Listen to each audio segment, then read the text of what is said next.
name is Dr. Michael Parman. I actually went to medical school here in Wisconsin at the Medical College of Wisconsin in Milwaukee.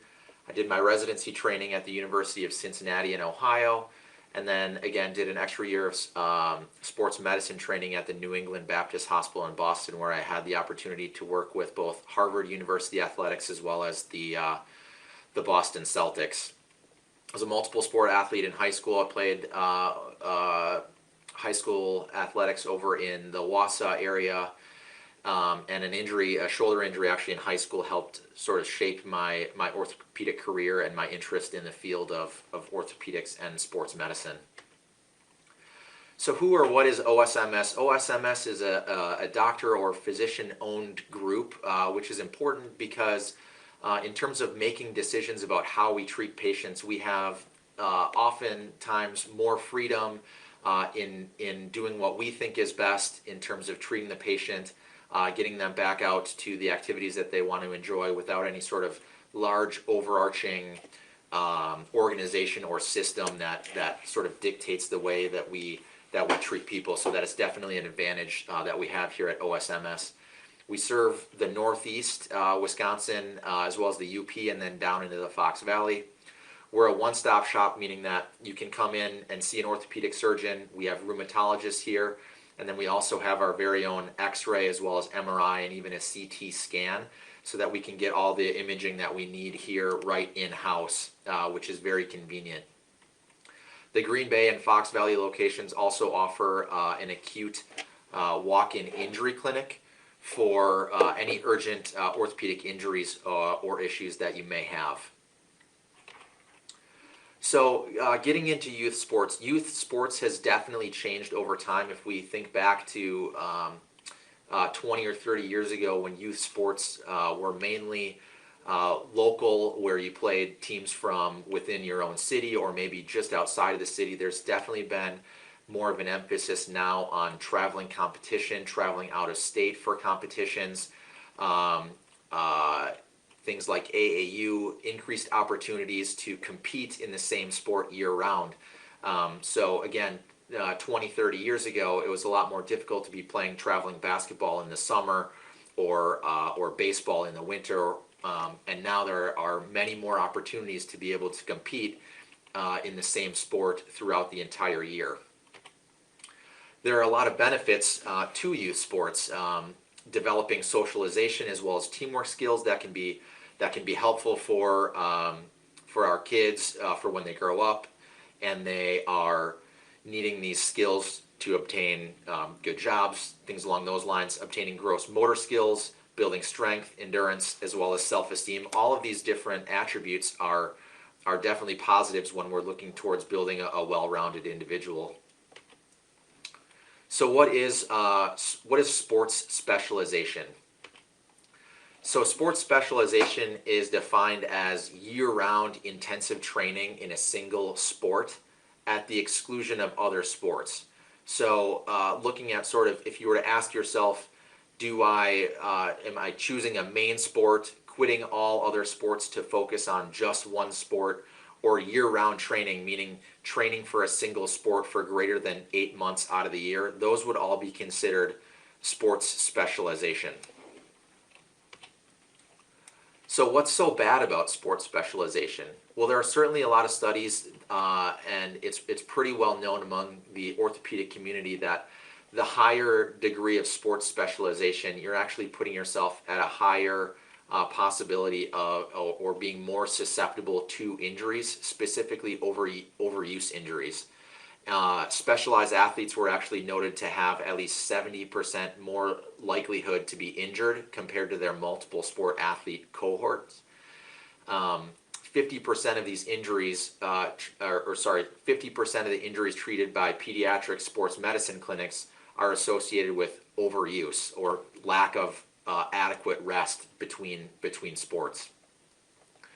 There are also studies that show that the risk for an acute injury, so if you twist an ankle or if you bend your knee in an awkward way and sustain an injury, that on a more acute basis, the risk of injury in that sense is actually not any different between athletes that are specialized and those that are not.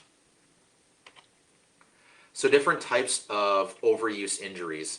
The first type is sort of minor or low-grade injuries. These are things like muscle strains, so hamstrings, quadriceps strains, Osgood-Schlatter disease, which is basically chronic patella tendonitis, where the patella tendon attaches to the shin bone, as well as Sever's disease, which is a similar entity where the Achilles tendon attaches to the heel bone, and these tendons with overuse will ultimately pull on the growth plates of growing kids, and that will cause pain as well as inflammation. The more serious types of injuries that can cause possible long-term sequela or cause an athlete to remain out of play for longer than a month. These injuries include things like spondylolysis, which is basically a stress fracture in the lower back. Other injuries would include osteochondritis dissecans, which is actually depicted in the picture below, which is where the bone underneath the cartilage in a given joint actually starts to die or does not get adequate blood flow, and these types of things can cause long-term effects in terms of how that joint develops over time, and can actually affect the way that the joint works even later on in life. And then other things such as stress fractures both in the feet as well as the lower leg, stress fractures in the hip. All of these things can actually lead to major sequela, major injuries down the road, and should definitely be prevented. So, source of overuse injuries. So overuse injuries occur from repeated use or actions using the same muscle groups, overtraining without any adequate rest, and then the fast and uneven growth in children. So children are most susceptible to overuse injuries actually when they're in their growth spurt, and the reason for that is that the bones are growing at a faster rate than the muscles and tendons, and so the muscles and tendons oftentimes will become tight, and they can pull at their insertion sites, and they can cause inflammation as depicted in the picture on the right hand side of the screen. So that is when kids are typically at an increased risk of developing these overuse injuries is when they're in their fastest peak growth spurt. Symptoms and prevention. So there are 4 stages of overuse injuries. The first is when you have pain in the affected area after physical activity. So the child is able to compete during a tournament or a game, and then afterwards they'll notice that either their knee or their foot or wherever their affected limb is, they will report that they are having pain after that activity. The next level up is pain during the physical activity, but they're still able to participate. And then when the pain becomes so severe that they're not able to participate in physical activity and it restricts their performance, that is the next sort of level up in the severity of the overuse injury. And then lastly, chronic persistent pain that is there even at rest. So this is sort of gives you a little bit of a spectrum of how severe these overuse injuries can be. Once you get into the 4th stage, that's when you start to get into things that could potentially lead to issues further down the road for the athlete. So some signs that an overuse injury could be developing. The first one is pain that cannot be tied to an acute injury. So developing pain in an extremity or a joint without any sort of mechanism of injury. So you didn't have a twisting injury, you didn't have somebody come crashing into your leg or your arm, something that just sort of pops up on its own without any specific mechanism of injury. And then pain that increases when the activity, so the activity that you're doing, whether it's running or jumping, increasing those activities causing the pain to get worse. And then swelling, changes in form or technique, as well as a decreased interest in practice because of the pain. Prevention. So the big key takeaways with prevention is knowing the single sport injury dangers. So this would be, for example, pitching in baseball. So pain along the inside of the elbow while you're throwing, or pain in the shoulder when you're pitching too much. These would be signs of injury or sports-specific injury patterns for pitching. Same thing could go for swimming or volleyball, any sort of overhead activity, so developing pain in the elbow or the shoulder, and knowing sort of what those risk factors are. It's also important to participate in preseason wellness checks to identify anything that may lead to an overuse injury. So muscle tightness, things like ligamentous laxity, all of these things can play a factor in overuse injuries, and a lot of times these things can be prevented. Another important point is to not play while you're in pain. So if you do develop pain in your arm or your leg or your knee, it's important to realize that that is the sign that the body is telling you to cut back on your activity. Give yourself the time and the rest that you need to be able to allow the body to heal itself before getting back into that activity. And then lastly, and probably even most importantly, is to not forget about routine strength and conditioning training. So focusing on just becoming a better overall athlete will help you become more competitive in the sport that you are trying to compete in, but it will also keep you safe and allow you to prevent injury, to stay out on the court or the field without developing an overuse type injury. Treatments. The first one, and sort of the obvious one, is to cut back on the intensity of the training as well as the duration of activity. Things like rest, ice, anti-inflammatory pain medications such as Motrin or Advil as needed. All of those things are easy treatment options to try to get some of the inflammation down. Working with the coach and the trainer to ensure that proper form and technique are being utilized can also prevent injury. So making sure, like I go back to the example of pitching, but making sure that you're using proper form and you're engaging your core muscles and you're engaging your lower extremity will help offload the stress that your arm sees. So working with a coach or a trainer can definitely help ensure proper form and also reduce the risk of injury. Limiting the maximum amount of weekly training to hours of the age of the athlete. So if you're 14 years old, limiting the amount of hours per week to 14 hours, which would roughly equate to basically 2 to 2.5 hours per day, giving yourself at least 1 day of rest per week from that activity. And then lastly, if your symptoms continue to persist, so if you try to get back into the sport or activity and the pain still does not get any better despite resting, despite using ice and anti-inflammatory pain medications, then it's a good idea to come in to see a doctor to see if there's any additional imaging that needs to be done or any other treatment options that would be available to help get you back out onto the field or onto the court. And lastly, I wanted to discuss some key position statements. So these are all statements that were made and published by various large organizations such as the American Academy of Orthopedic Sports Medicine, the National Strength and Conditioning Association, as well as the American Academy of Pediatrics. So the first one is that it basically says all sports medicine and training societies discouraged early sports specialization. And if you are going to specialize in a single sport, they recommend making that switch in late adolescence or at the age 16 years or older. And one of the reasons behind this is that at age 16, most men and women at that point will have reached their growth spurt, so they will be a little bit outside of that risk for developing these types of overuse injuries and developing injuries in their growth plates. The American Orthopedic Society for Sports Medicine recommends periodic strength and conditioning to enhance diverse motor skill development, which again goes back to training to become a good all-around athlete and not just specializing in one specific thing, working on things like stretching, core strengthening, and becoming a good overall athlete. The American Academy of Pediatrics recommends taking off at least 1 to 2 days per week and at least 3 months per year in 1 month increments if you decide to do sports specialization.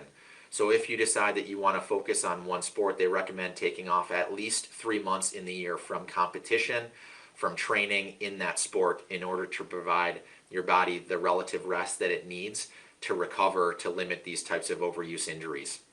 And then lastly, the National Strength and Conditioning Association recommends neuromuscular training starting early in childhood to promote long-term physical development. Does anybody have any questions for me at this time? Um, if you do, we'd have you type them into the search bar, and then I'd be happy to answer them for you. So the first question that we have is, if my kid loves basketball and plays it year-round, what can we do to prevent an overuse injury? And my answer to that question is there's a difference between competing at a high level in a single sport year-round versus going outside and playing a pickup game of basketball, shooting hoops in the driveway, doing 250, 300 shots of basketball in the driveway to keep your skills up in that. What I'm talking about is more high-level competition, going to tournaments on a weekly basis year-round for 9-10 months out of the year. If you do decide to do that, it's important that you let your body get adequate rest in between those tournaments. And again, going back to what the American Academy of Pediatrics recommends, taking at least 3 months off from high competitive activity, so giving your body the rest it needs in those 3 months, so that you can prevent these types of overuse injuries. Another question is, what would they consider early for strength and conditioning? That's a good question. So strength and conditioning, I think, again, there's a whole spectrum of strength and conditioning, right? So there's getting into heavy weightlifting versus plyometrics versus, there's a full spectrum of what strength and conditioning necessarily means. And I don't think when these organizations are making these statements about, early, I don't think they don't want the kids, maxing out on the bench press at 8 or 9 years old. But I think at least getting established as an 11, 12, 13-year-old athlete and working on things like plyometrics and working on stretching and just light aerobic activity in that sense, working on building up the core muscles, that's more what they mean rather than high intensity muscle building activities. Yeah, I would say too, just to jump in, not to interrupt you, but I think it's kind of redefining strength and conditioning, right? So really from the moment that we're born as a child, we start to strengthen, condition, and develop, right? From walking to crawling to walking to jumping to running. Again, it goes away from that heavy squatting. Those type of things aren't necessarily always strength and conditioning. Strength and conditioning can be something as simple as push-ups and jump ropes. So when we're working with youth athletes, I think that's important to understand that that's something that we can do with kids at a young age to get them involved in strength and conditioning. It doesn't need to be loading the joints super heavy, overloading the joints, running the athletes to fatigue. It can be very, very simple things. And I mean, we start with athletes as young as age 8 doing some things like that. And also too, don't forget just free play and creativity, right? Like, so one of the things that we see now is everybody trying to, especially like with basketball, right? We want them to emulate the professionals and everything has to have a play, when realistically we should encourage their creativity to play and not give them a structured plan. Hopefully that answers that question. But yeah, I would agree. It's one of those things where everything sort of lies on a spectrum. Yep. And it's important to recognize that. Next question is, what is the biggest sign of an overuse injury I should watch for in my kid? This one to me would be things that are more of a red flag sign when it comes to an overuse injury would be number one, in the lower extremity. If you're having difficulty even walking or bearing weight, that is a sign that something is potentially more serious going on, like a stress fracture or something along those lines. If you're unable to walk, if you're unable to have or walk pain-free, that is a sign that it's a more serious overuse injury, and you should be evaluated in the office. The other one would be, as I mentioned earlier, is pain at rest. So if you're having pain in a given extremity or a joint at rest, that means that things have sort of progressed beyond sort of normal overuse, and there could be something going on structurally that could potentially be dangerous. And I would recommend that at that point you do come in to be evaluated by an orthopedic surgeon here at OSMS.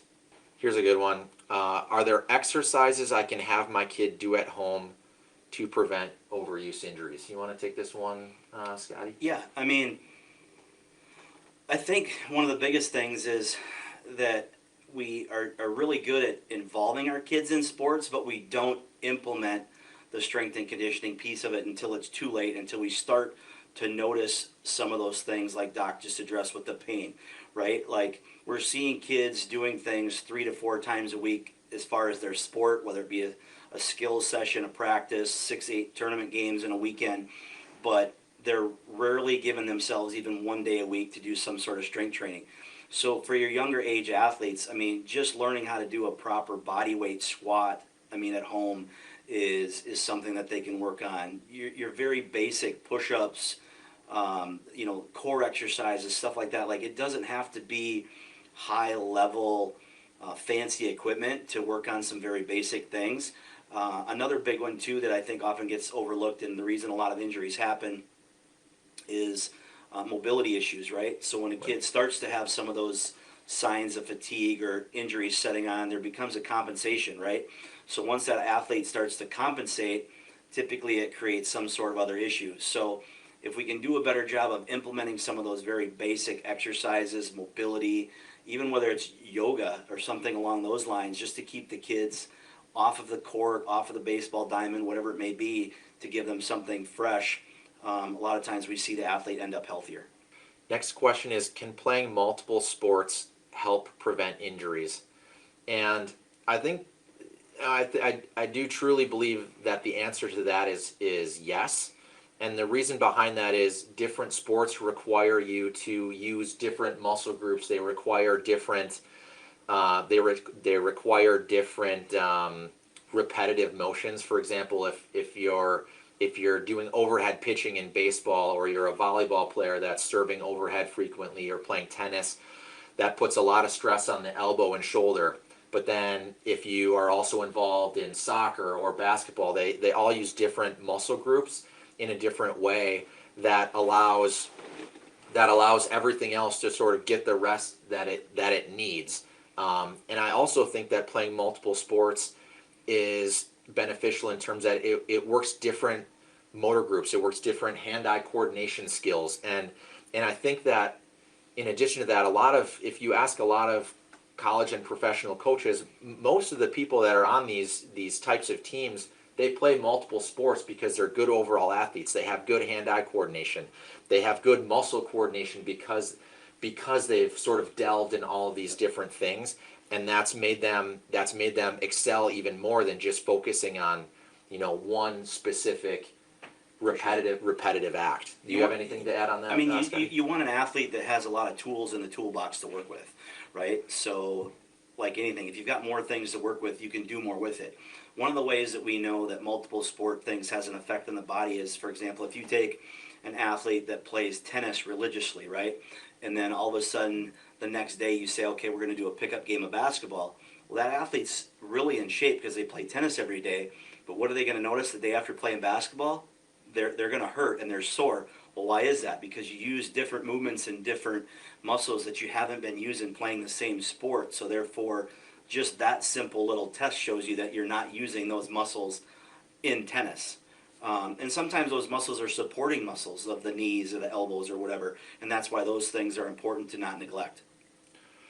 Right, and I think whenever you're participating in sports, yeah, there's always some degree of risk of an injury. And again, as I stated earlier in the presentation, the risk of an acute injury is always there, whether you're doing sports specialization or not. What we're really trying to focus in and hone in on is the overuse. So doing that repetitive activity over and over and over again without giving that joint, without giving that extremity the time that it needs to recover and rest and become stronger. And I would say also another important point to that too, because we often see some of our older athletes as they get older, they get involved in a season and the season gets extremely busy.